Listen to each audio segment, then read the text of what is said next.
Strawberry jelly.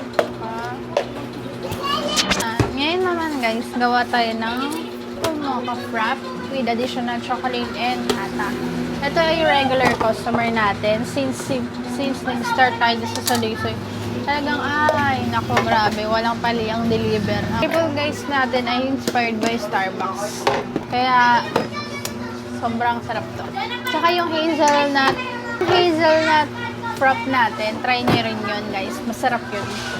Gustong-gusto ng mga tatrabaho sa gabi dahil nga gising talaga sila buong magdamag. Kasi sa trabaho, more on talagang gising. Kung gusto mo gising ka buong araw, mag-triple mocha at hazelnut frap ka.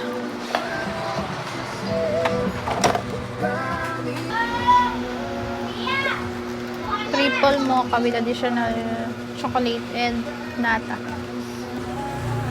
Ay! Kalat.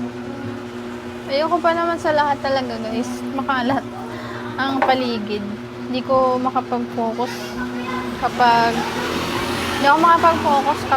may kalat sa paligid. Yung nakita nyo.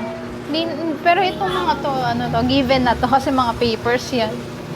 Pero napaka-allergic ko sa mga kalat talaga. Sa mga madudungis. Kaya yung asawa ko pag nagtimpla dito, isang order lang kalat na.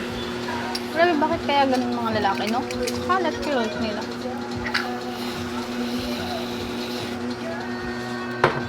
Hindi mo maintindihan kung ano nangyayari sa kanilang mga galawan. Napakagaslaw. Kaya ito na guys, ang triple mocha with nata and chocolate.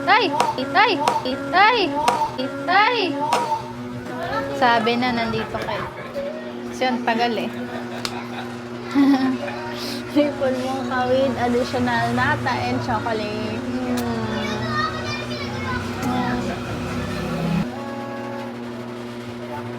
Hello guys, gagawa tayo ng Oreo cream cheese milk tea for the dessert.